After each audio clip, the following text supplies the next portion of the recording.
Hello friends, ഇനി നമുക്ക് പാർശ്വകോണാസനം ചെയ്യാം. ഇതിൻ്റെ ഗുണങ്ങൾ പറയാം. ഏറ്റവും വലിയ ഗുണം പെക്ടോറൽ മസിൽസിനെ ശക്തിപ്പെടുത്തുന്നുണ്ട്. സ്തനങ്ങളുടെ ആകൃതി, ഷേപ്പ് പ്രായമാകും തോറും നഷ്ടപ്പെടാതിരിക്കുന്നു. നല്ല ഷേപ്പ് കിട്ടുന്നു. സ്തനങ്ങളിങ്ങനെ ഞാന്നു പോകാതെ സംരക്ഷിക്കുന്നു. കാരണം പെക്ടോറൽ മസിൽസിനെ ശക്തിപ്പെടുത്തുന്നുണ്ട്. പിന്നെ കാലുകളുടെയും നെഞ്ചും ഭാഗത്തെ മസിലുകൾ നല്ല ഫ്ലെക്സിബിളാകുന്നു, ശക്തിപ്പെടുത്തുന്നു. പിന്നെ ഒരു കാര്യം പറയാനുള്ളത്, പ്രത്യേകം ശ്രദ്ധിക്കേണ്ടത്, ഹൃദ്രോഗമുള്ളവർ ഈ ആസനം ഒഴിവാക്കണം.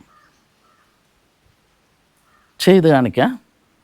നമ്മളിതിന് 1.5 മീറ്ററോളം കാലകത്തി വെക്കണം.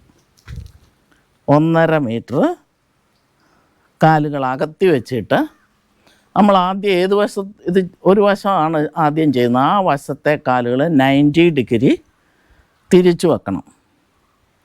മറ്റേ കാല് 60 ഡിഗ്രി വലത്തെ കാലിൻ്റെ അങ്ങോട്ട്, വലത്തെ കാലിൻ്റെ അങ്ങോട്ട് ഒരു 60 ഡിഗ്രി തിരിച്ചു വെക്കുക.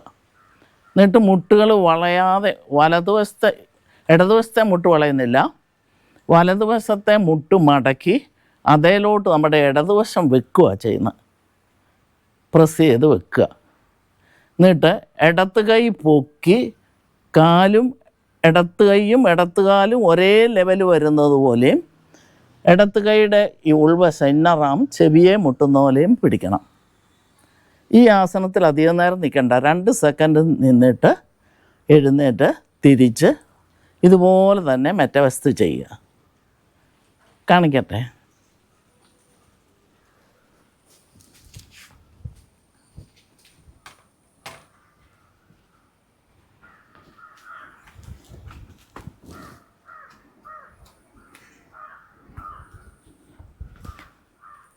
സാവധാനം ചെയ്താൽ മതി. പൊസിഷനൊക്കെ നോക്കി കാലൊക്കെ ഫിക്സ് ചെയ്ത് ഈ കാല് 90 ഡിഗ്രി ആക്കി മറ്റേത് 60 ഡിഗ്രി ആക്കി ശ്വാസം എടുത്തുകൊണ്ട് സാവധാനം താഴുമ്പോൾ ശ്വാസം വിടണം. പിന്നെ നിൽക്കുമ്പം നമ്മൾ നോർമൽ ബ്രീത്തിങ്ങിലാണ് നിൽക്കുന്നത്.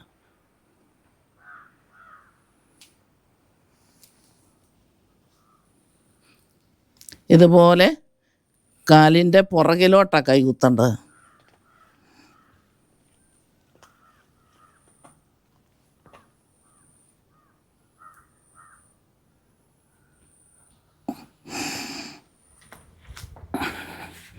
ശ്വാസം എടുത്തോണ്ട് നേരെയാകുക. മറുവശത്തോട്ട് ഇതുപോലെ തന്നെ ചെയ്തിട്ട് കാലുകൾ 3 പ്രാവശ്യം ചെയ്യുക. എന്നിട്ട് സാധാരണ ചെയ്യുന്ന കാലുകൾ അധികം അടുപ്പിക്കുക. 1.5 അടി മാത്രം അകത്തി വെച്ച് ഇങ്ങനെ നിൽക്കണം. ഈ ചെയ്ത പോലെ തന്നെ വലതുവശത്തോട്ടും ചെയ്യണം. ഓക്കെ.